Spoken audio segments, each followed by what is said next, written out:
আমরা মায়ের আরাধনায় ব্রতী হয়েছি, সুরে আরাধনায় বিভিন্ন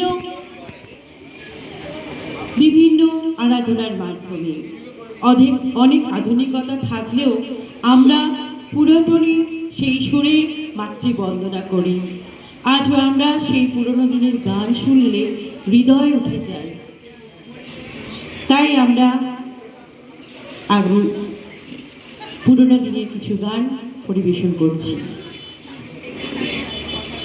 এখন পুরনো দিনের আধুনিক কিছু গান।